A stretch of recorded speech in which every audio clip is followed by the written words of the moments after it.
Nicodème lui dit, comment un homme peut-il naître quand il est vieux? Comment peut-il rentrer dans le sein de sa mère et naître? Jésus répondit, ne t'étonne pas que je t'ai dit, il faut que vous naissiez de nouveau. Le vent souffle où il veut et tu en entends le bruit, mais tu ne sais d'où il vient ni où il va. Vous m'écoutez? Je t'écoute.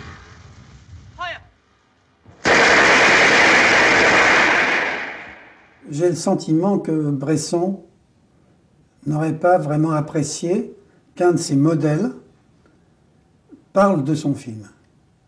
Ça, je pense qu'il n'aurait pas trop aimé ça. D'autre part, c'est un problème plus large à ce moment-là. Est-ce qu'il aurait apprécié les bonus qu'on met dans les films? Je n'en suis pas sûr.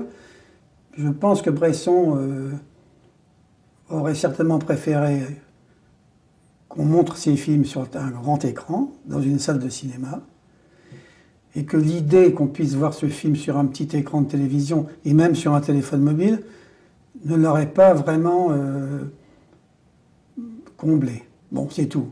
Bon, alors cela dit, puisqu'il faut quand même parler de ce film, je suis tout à fait d'accord pour en parler, mais je voulais dire ça par rapport au souvenir de Bresson, à la mémoire de Bresson. Je ne dirais pas que c'était un marginal. Il était pleinement à l'intérieur. Et je crois, puisqu'il a secoué beaucoup le système confortable du cinéma. On disait un rebelle. Ah, tout à fait, il était un rebelle. Il était un rebelle et il est resté rebelle. On avait été voir plusieurs films ensemble. Il n'était jamais content. Enfin, on allait au cinéma ensemble. Et on faisait le repérage, on allait au cinéma, etc. Et il tressaillait tout le temps sur son fauteuil.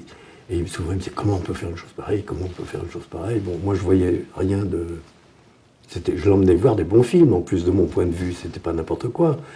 Et en fait, il n'était jamais... le cinéma des autres...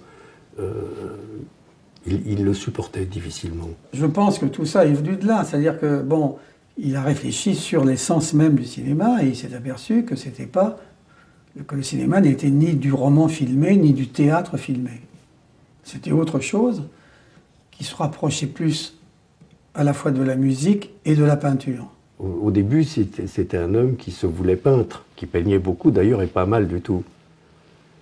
Et je me souviens d'un jour, et c'est bizarre, ça m'avait tellement frappé, on parlait de cinéma, etc. Il m'a dit, mais vous savez, Pierre, dans les préparations, on vit des moments exceptionnels avec les metteurs en scène.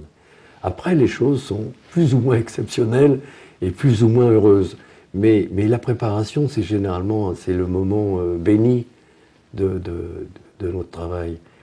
Et un jour, il m'a dit, oh, vous savez, Pierre, bon, on parlait de peinture. J'aimais beaucoup peindre. Seulement, personne ne voyait mes toiles. Il dit, vous savez, peut-être que j'ai fait du cinéma pour qu'on voit ce que je faisais. Qu'on s'exprime par la peinture, par la forme picturale, qu'on s'exprime par la forme cinématographique. La puissance, c'est la forme.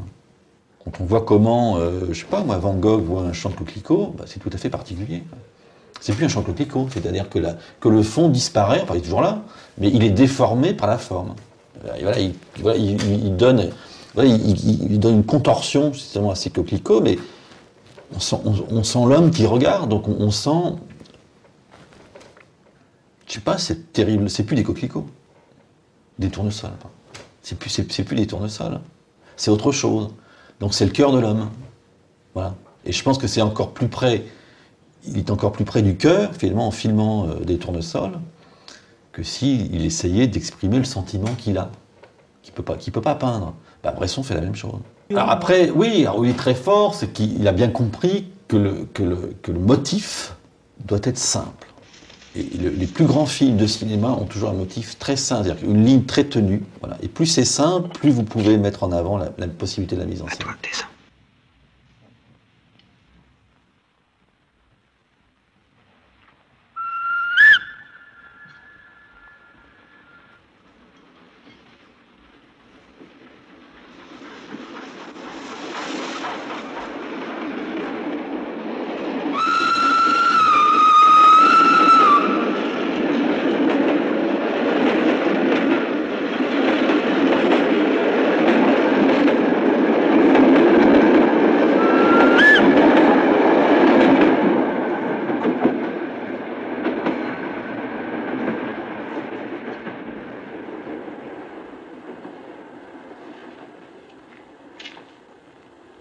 C'est un film très facile à regarder, c'est-à-dire qu'un enfant peut regarder parce que c'est un condamné à mort qui s'échappe, donc il y a un suspense, c'est-à-dire qu'il y a une suspense, est-ce qu'il va sortir ou pas? Il est condamné, donc s'il ne sort pas, il va mourir, ça, on le sait.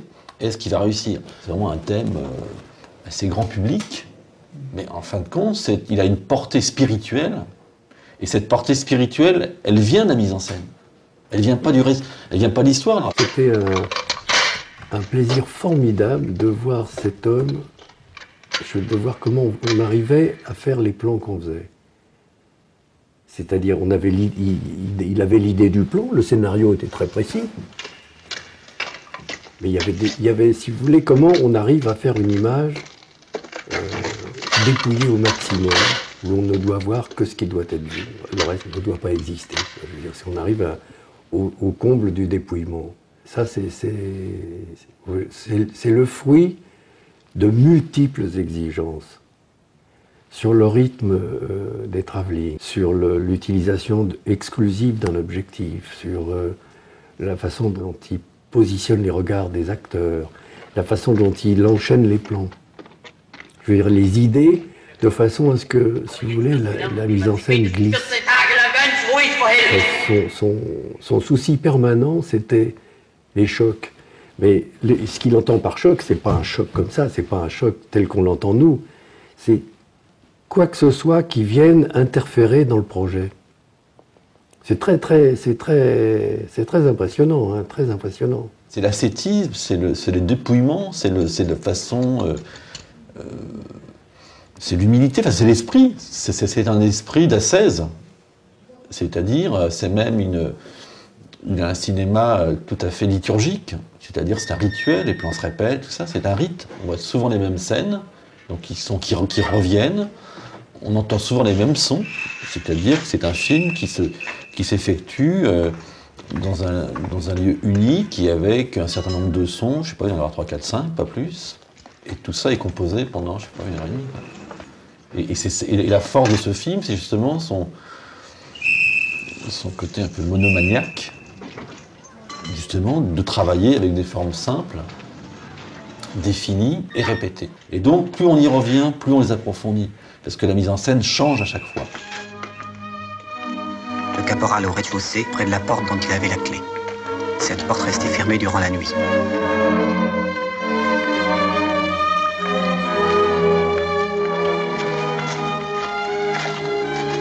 J'envisageais tout ce qui était faisable et même ce qui ne l'était pas.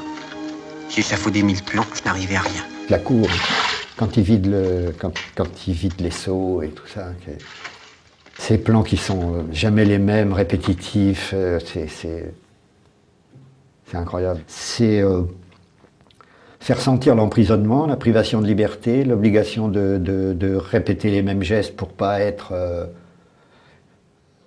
repéré par les gardiens. Et en même temps, les petites audaces, quand ils sont au lavabo, silence. Silence, pas parler. Des petits changements, des petits iotas qui viennent bousculer la privation de liberté avec ce qu'elle a de répétitif. Mais c'est ce qu'il y a chez Dreyer, c'est ce qu'il y a chez Jean Epstein, c'est ce qu'il y a chez toute cette tradition de cinéastes mystiques. Et ils ont tous cette mise en scène, je ne sais pas, le film de Dreyer, c'est d'une austérité incroyable. Si vous voulez, moi simplement, la seule réserve que j'ai toujours sur lui, c'est qu'on en fait toujours un commencement, comme si c'était le début de quelque chose, et que tout découlait. Alors qu'il est quand même le fils spirituel d'autres cinéastes, en fait. Donc il est lui-même dans une histoire, aussi bien influencé par Dreyer qu'influencé par Jean Epstein, influencé par des cinéastes anciens, chez qui on retrouve déjà finalement les racines de son travail. Donc il faut rendre aux autres... Enfin voilà, c'est tout, c'est simplement de restituer les choses à qui ça appartient, Sartérien, Robert Bresson. J'ai assisté une fois à une projection de montage, parce qu'il n'allait pas dans les salles de montage. Et il se faisait projeter des petits morceaux de montage après les rushs. Il restait avec le monteur et il se faisait projeter le petit morceau qu'il avait monté. Et je me souviens qu'une fois, j'étais restée et Et il avait dit au monteur, après les, je sais pas, 3 minutes de film, il dit, vous n'avez rien compris, vous me recommencez ça pour demain. Sans explication. Vous n'avez pas compris, vous n'avez pas saisi ce que je voulais exprimer. Et le monteur recommençait, puis le lendemain c'était un peu mieux, et puis ça y est, puis ça marchait. Mais moi il m'avait dit une chose, Bresson, il m'avait dit, ce qui est important, c'est pas un plan ou l'autre plan, c'est la collure entre les deux plans, qui exprime tout. Il me dit, parce que vous mettez un plan avec un plan A avec un plan B, bon voilà, ça va exprimer une chose, vous le mettez avec un plan C, ça, c'est autre chose. Il me dit toujours, Geneviève, pensez à la collure. Non, mais vous savez, lui, Bresson, c'est des plans très courts. Là, vous regardez les scénarios, ce sont des plans très courts, donc si vous voulez, puisque lui, ce qui compte, c'est la collure, hein, entre deux plans.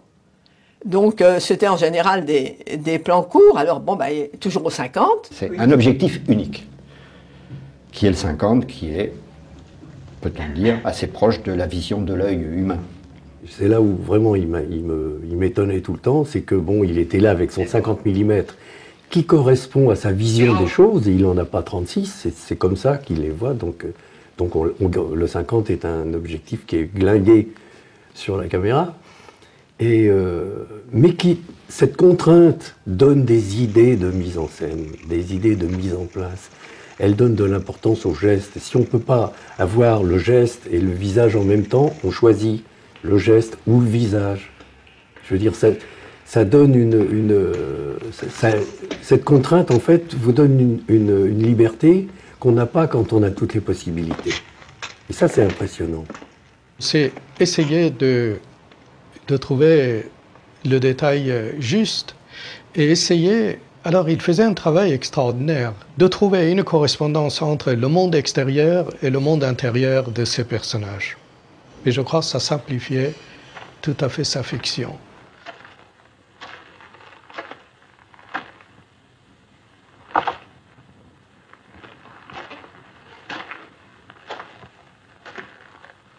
C'est-à-dire que ce qui s'est passé à l'extérieur, il préférait ne pas le filmer, mais filmer l'écho de cet extérieur à l'intérieur de ces personnages.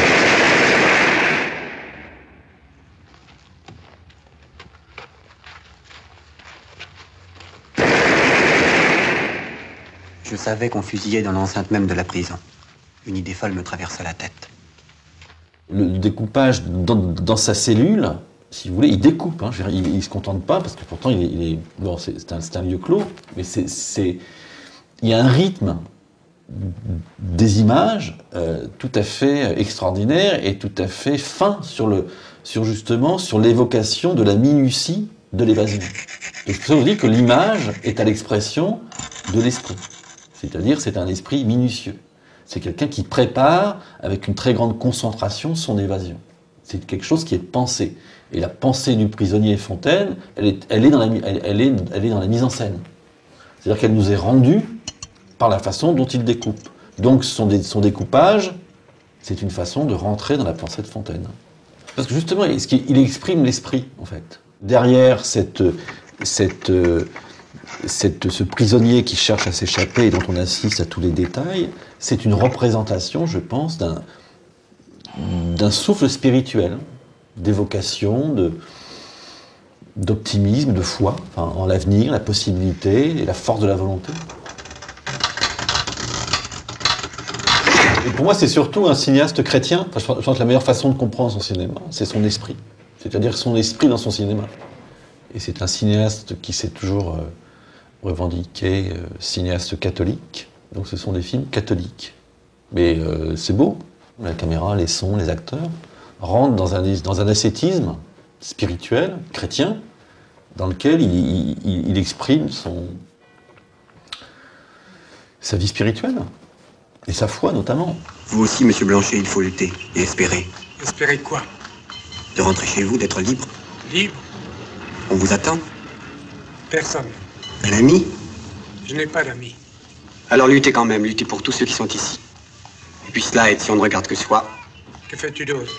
Je vous regarde, monsieur Blanchet, ça me donne courage. Je venais de finir mon service militaire qui à l'époque durait 2 ans. Et je voulais travailler dans le cinéma.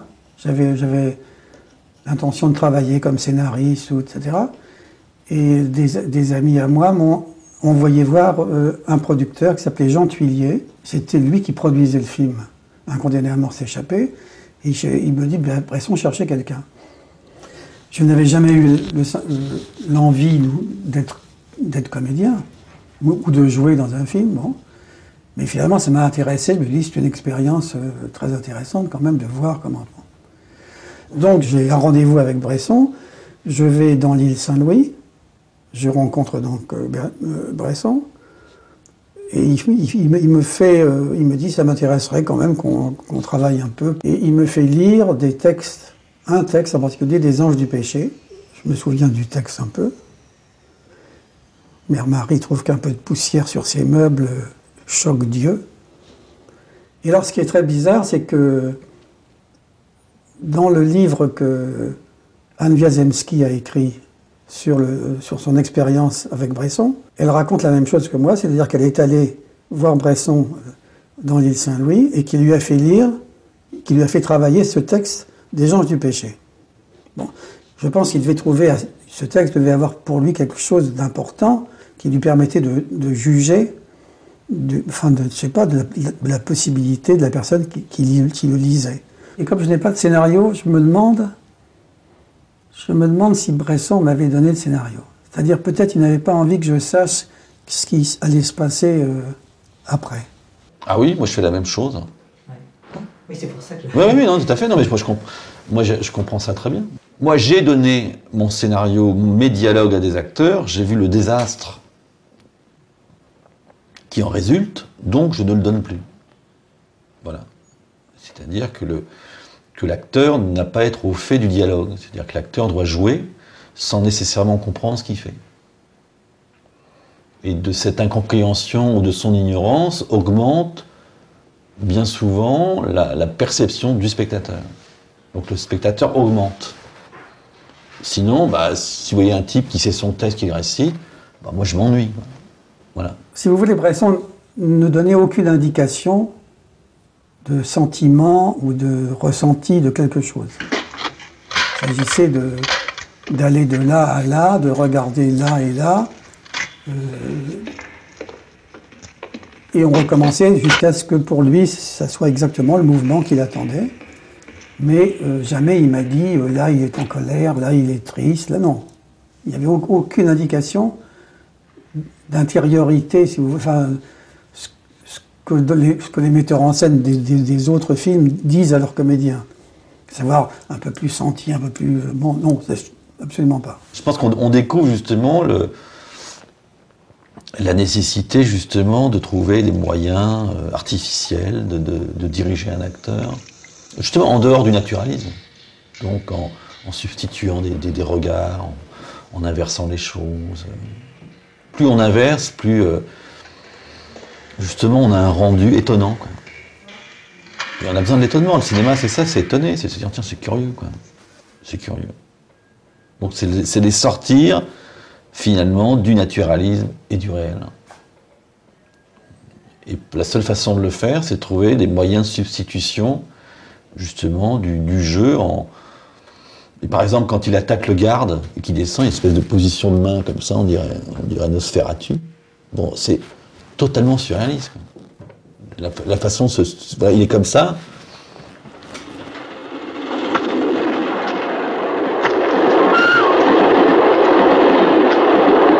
La position des mains exprime la hideur du personnage, c'est-à-dire sa capacité de tuer. Mais c'est fait simplement, justement, pas par... il n'a pas besoin de le filmer, quoi. Donc c'est encore une fois une évocation, c'est-à-dire que ça bascule dans notre imaginaire, et du coup, ça déploie. C'est-à-dire que le déploiement est beaucoup plus continu que s'il nous avait montré le garde en train de se faire tabasser, enfin mourir plutôt. Méticuleusement, il décrivait tout ce que l'acteur devait faire. Je veux dire, si vous devez prendre un verre comme ça, c'est comme ça et pas comme ça. Tous les gestes sont analysés. Et le rythme des gestes. Ouais. Non, très directif, avec cette angoisse permanente qu'on trahisse le propos. De toute façon, vous savez bien que Bresson, il tourne 25, 30, 40 fois, 50 fois. Dans Au hasard Balthazar, je crois qu'il y a une fois où on a dû tourner 3 mots, 4 mots, plus de 50 fois. C'est-à-dire qu'il ne donne pas d'indication aux acteurs, moi je vais les appeler comme ça, enfin aux personnages, il ne donne pas d'indication, il y a une phrase, il dit, ben voilà, vous dites la phrase, et à force, il dit non, ben on recommence. Alors la caméra dit, ben c'est bon pour nous, non, on recommence, il ne donne pas spécialement d'indication, jusqu'au moment où il a les gens, je dirais, à l'usure. Je sais qu'il m'avait dit une fois, il me dit, vous, quand vous parlez dans la vie, est-ce que vous réfléchissez à toutes les phrases que vous dites quand vous dites « je vais chercher du pain », est-ce que vous avez réfléchi avant à dire « je vais chercher du pain » ? Vous dites ça, naturellement, comme vous marchez naturellement. Mais il dit « moi, c'est ce que je veux ». Alors il attend que les gens soient tellement usés, si vous voulez, que finalement ça sort sans qu'ils pensent un instant à ce qu'ils disent. En arrivant, on a cru qu'il devenait fou. Et maintenant, c'est un autre homme.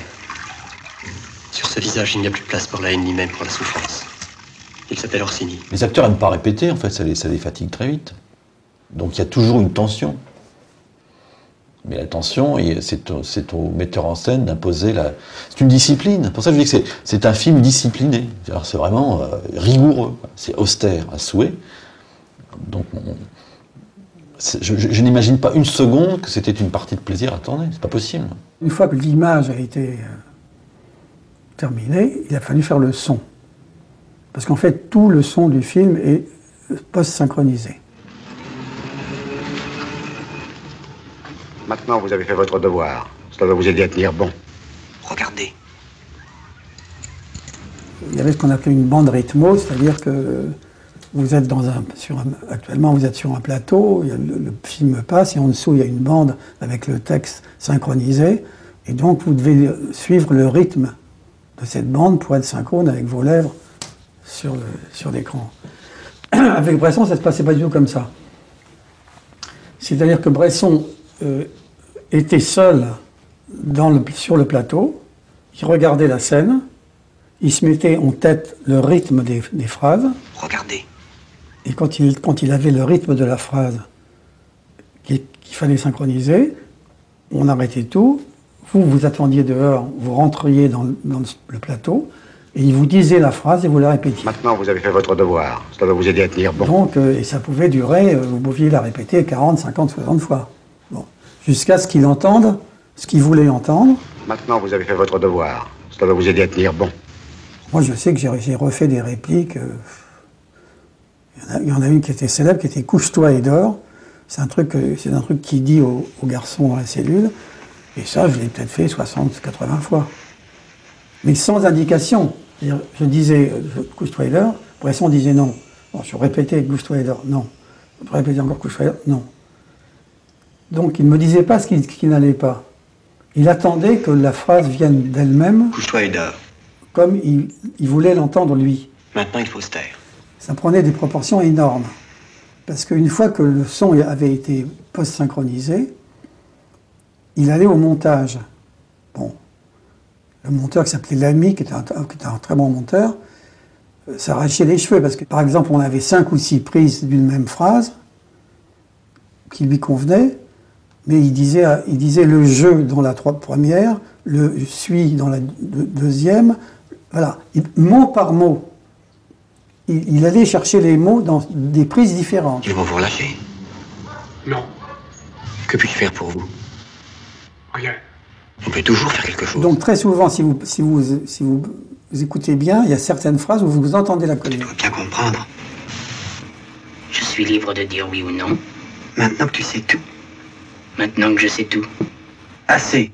Enfin, moi, je suis éternellement gêné, quand même, par les acteurs, par la façon dont il les rend atones. Mais il les rend atones parce qu'ils ne sont pas capables de parler aussi bien que lui. Lui, quand il donnait ses phrases, quand il prenait son scénario et qu'il lisait le dialogue, C'était absolument formidable.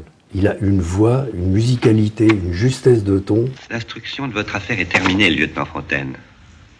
L'espionnage dont vous vous êtes rendu coupable et l'attentat que vous avez préparé sont punis de mort. Par conséquent, vous serez fusillé. Écoutez-le parler. C'est un régal. Et quand il donnait ses répliques à ses modèles, il était d'une justesse confondante, mais les autres n'arrivaient jamais à la cheville de cette justesse. Donc il préférait... C'est pour ça qu'il ne pouvait pas avoir d'acteur. Parce qu'un acteur ne peut pas s'empêcher, un acteur ne peut pas se neutraliser. Il n'accepterait pas si les acteurs deviennent fous si on leur demande de se neutraliser. C'est complètement anormal. Et c'est vrai que dans aucun film, les gens ne parlent comme dans un film de Bresson. Et personne dans la vie ne parle comme dans un film de Bresson. La nuit était noire. Plus noire encore serait la nuit suivante. Demain, il le fallait. Mais pour lui, je pense, hein, ça c'est ma propre... Moi je pense qu'il a abandonné les acteurs parce que les acteurs apportaient des choses dont il ne voulait pas, c'est tout. Des intentions dont il ne voulait pas. Pas d'intentions. Sauf les miennes. Le pire, c'est l'intention. C'est-à-dire, c'est justement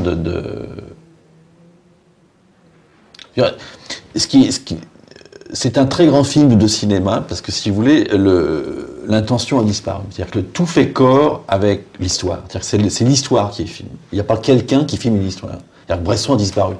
Donc il s'évanouit à l'intérieur de ce qu'il raconte. Et ça, c'est chef-d'œuvre, ça toujours. Hein. Je veux dire, il n'y a rien de pire qu'une intention. Mouchette. Donc c'était le deuxième film que je faisais, j'avais fait Balthazar, déjà comme assistant. Et le garde-chasse dit « Où vas-tu, Mouchette ?» et Robert Bresson, mais pourquoi le faites-vous interrogatif? Bon, je ne veux pas avoir l'air de dire, voyez, d'une certaine façon, tout est là. Pas d'effet. Où vas-tu, Mouchette? Point. De même que très souvent, il oblige, il demande à ses acteurs de ne pas se regarder. Parce que s'ils se regardent, il charge en intention quelque chose qui ne doit pas l'être, par exemple. Par exemple, je peux vous parler sans vous regarder. Mais je peux oui. Hein? Entre eux même Entre eux, oui, sur certaines scènes, de façon à ce que le regard ne prenne pas une importance démesurée. Alors comment faire qu'un regard ne prenne pas une importance démesurée? Il faut se référer aux leçons sur le montage là, du metteur en scène russe, comment il s'appelle? Non, pas lui. L'effet Kuleshov, voilà. Il faut prendre un risque énorme. C'est-à-dire qu'il faut justement subdiviser ses moyens d'expression pour prendre un maximum de risques à la fin. L'accord ne se fait pas au tournage. Si vous avez un accord au tournage, il est probable que vous ne faites pas un film de cinéma, puisque c'est fini.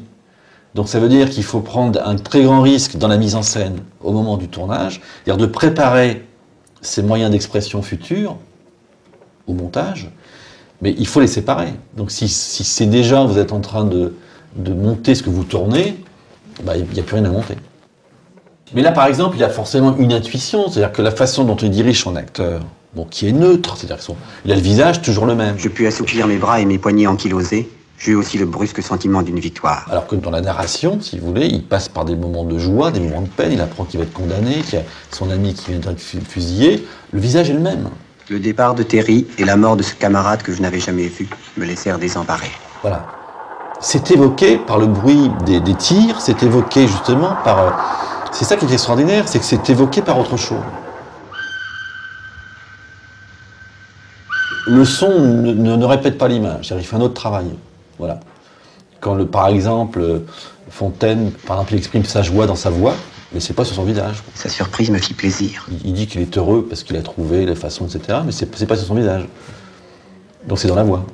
Ou alors c'est dans le son, c'est le passage du train, le passage du tramway, etc. C'est-à-dire c'est une espèce de contrepoint sonore, et qui n'est jamais redondant. C'est-à-dire que le son ne dit jamais la même chose.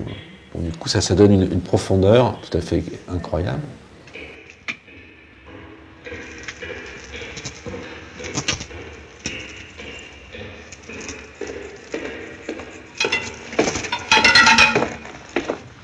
Qu'est-ce que tu as?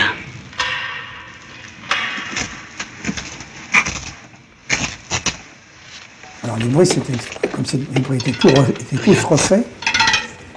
Ça, c'était... Et j'ai eu la chance, parce que je ne sais pas pourquoi je me trouvais Tout ça se passait au poste parisien qui était sur les Champs-Élysées, là.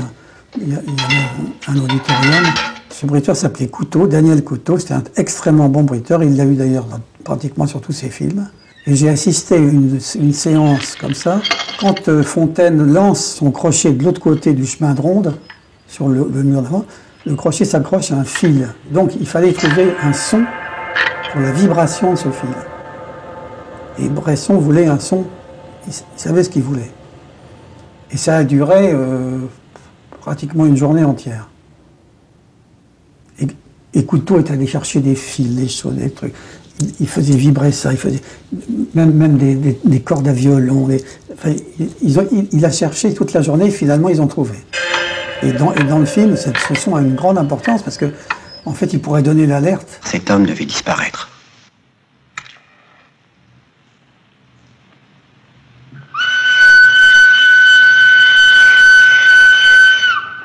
Mais c'est totalement surréaliste. C'est-à-dire, c'est pas naturaliste du tout. Et pourtant, il n'y a que des éléments naturels, un vrai bruit de train, mais c'est un film expressionniste et totalement abstrait, en fait, une très grande abstraction, et je pense que c'est l'abstraction, justement, des moyens de la mise en scène qui lui donne sa profondeur. Parce que c'est ce qui est impossible avec un son direct. Puisque le son direct, il donne une impression de réalité très forte, donc on ne peut pas aller au-delà de la réalité.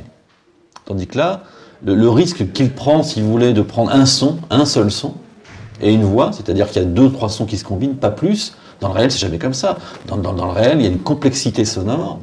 Lui, il en fait une abstraction.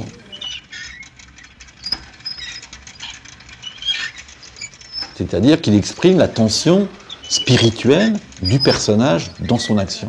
S'il ne le faisait pas, on serait en train de regarder effectivement un type qui s'évade. Mais on s'en fout. C'est pas, si vous voulez, c'est un moyen cinématographique d'exprimer quelque chose de mystique, de mystérieux dans l'homme, c'est son besoin de s'évader, de croire au lendemain. C'est un métier c'est un milieu que je ne connaissais pas du tout. J'avais jamais été sur un plateau de cinéma, donc je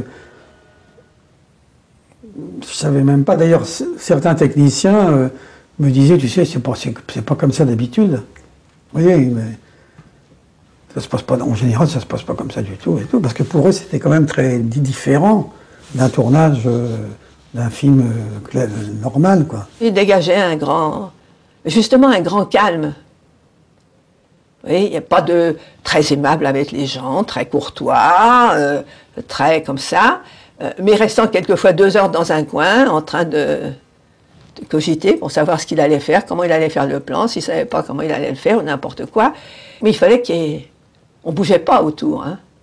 On n'était pas en train, comme dans beaucoup de films, d'un seul coup, pendant qu'on fait l'éclairage, je ne sais pas, les assistants d'un seul coup discutent entre eux, plaisantent, ou non. C'était, vous savez, le calme complet, ça fait monter une tension extraordinaire. On se dit à quel moment, qu'est-ce qu'il faut faire, on ne bouge pas, est-ce qu'il faut faire un truc, non. Moi, je dis, c'est les seuls films où, quand je sortais de là, j'étais épuisée, mais pas physiquement, mais psychologiquement. Complètement épuisée de la tension nerveuse, alors que ces tournages, on a l'impression, ne sont pas des tournages comme ceux de Claude Sautet, où d'un seul coup, il y a une crise de colère ou des choses comme ça. Il y avait un petit peu sur Lancelot, hein, ça allait moins bien. Mais sinon, c'est une tension nerveuse constante. Si on veut bien rentrer dans son film, tension nerveuse, on peut rester 2 heures à attendre qu'il ait décidé quelque chose.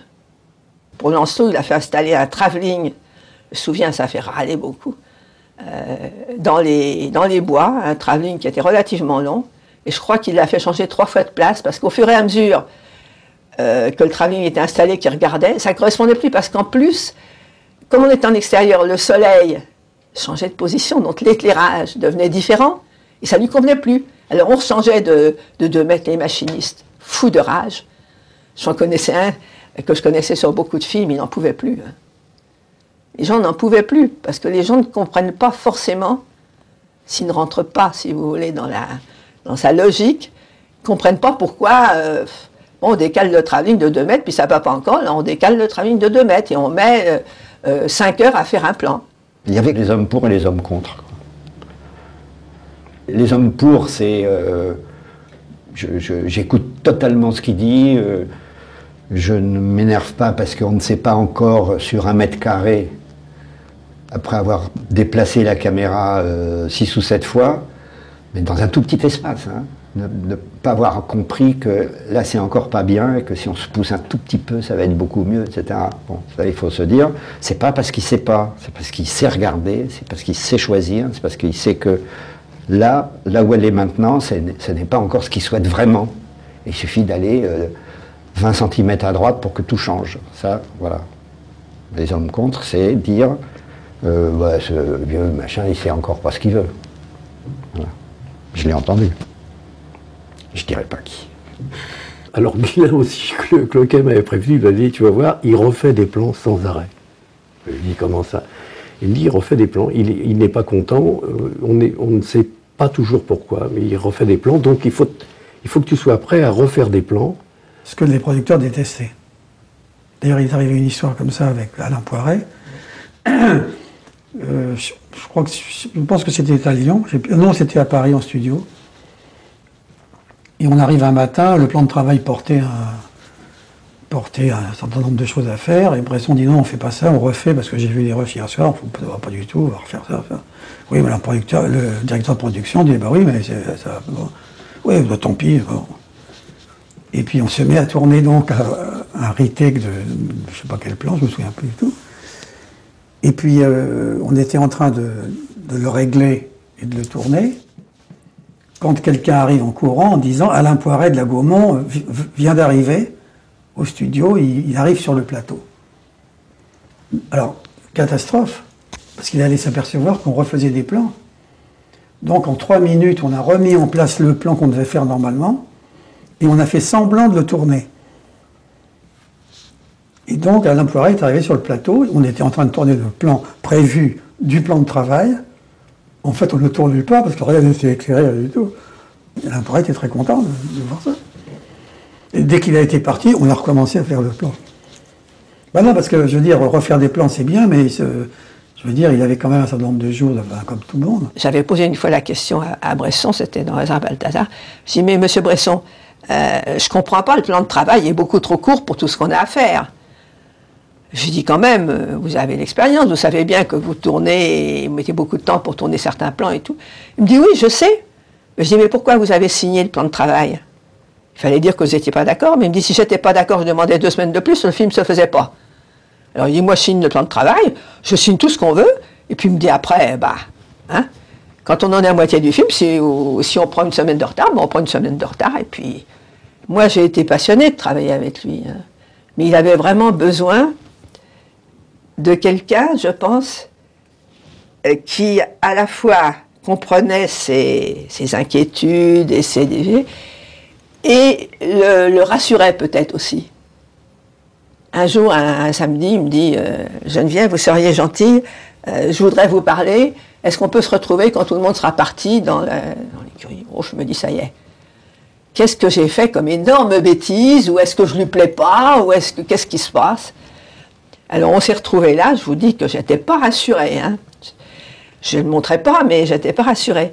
Et il me dit « Ben voilà, je voudrais vous parler parce que depuis 15 jours que je vous connais... j'ai l'impression que vous êtes quelqu'un qui a compris un peu ce que je veux faire, parce que j'avais dit que j'avais vu tous ces films et que moi je trouvais que c'était des films brûlants. Alors que les gens disent que c'est des films qui sont un film glacial. Et il me dit voilà, parce que ça fait 15 jours qu'on tourne, je ne sais plus où j'en suis, je doute de tout. Et j'ai besoin de discuter avec vous c'est pour le rassurer. Alors, vous savez, j'étais assez surprise qu'un metteur en scène comme lui doute, mais en fait, je pense que tous les grands doutent toujours de ce qu'ils font. Je ne sais pas ce que vous devez en rencontrer, vous. Je pense que ça soit un grand peintre, d'un seul coup, il doit douter de son tableau ou de sa façon de faire. Lui, il doutait.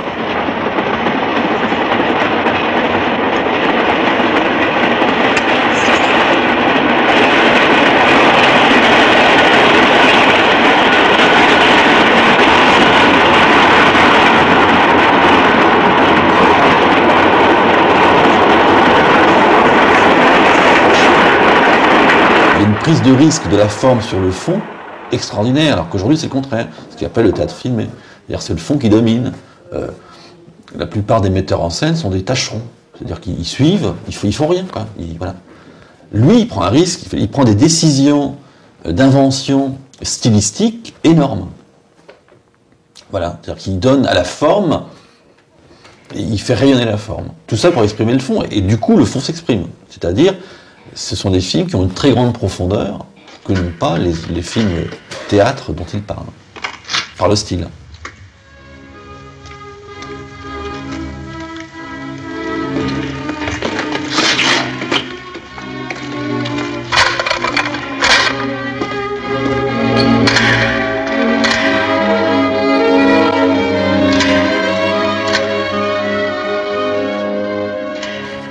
C'est probablement le film le plus épuré, le plus pur, le plus concentré de ce qu'il a fait et de ce qu'il fera. Parce qu'après, les autres films sont plus...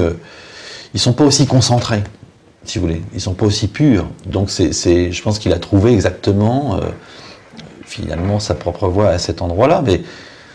Mais je pense que c'est exactement un film que personne n'a envie de voir. Mais vous mettez quelqu'un devant, vous l'obligez de regarder ça, il va être fasciné. Mais il faut que ce soit une obligation. Moi, j'ai mis...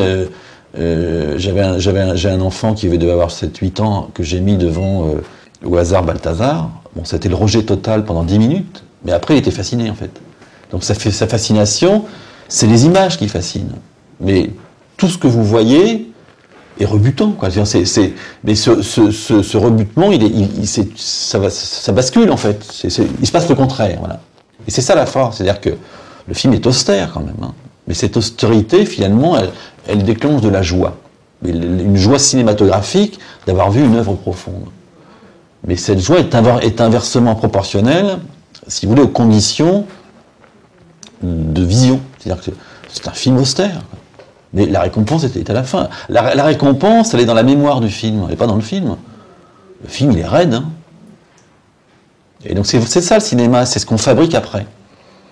Donc du coup, bah, vous allez avoir un souvenir de ce film extraordinaire. Hein. Mais la joie, on l'a pas au moment où on regarde. Et là, il faut faire un effort, quoi. Donc c'est rétrospectif, en fait. Mais ça, moi j'ai vu que sur mon fils, ça marche. C'est-à-dire qu'il m'en parle encore, quoi. Donc voilà. Et c'est pas dans les mœurs d'aujourd'hui. Les gens ne veulent pas à la fois, ils veulent jouir tout de suite. Voilà. Bresson, c'est pas ça. La jouissance, ça vient après.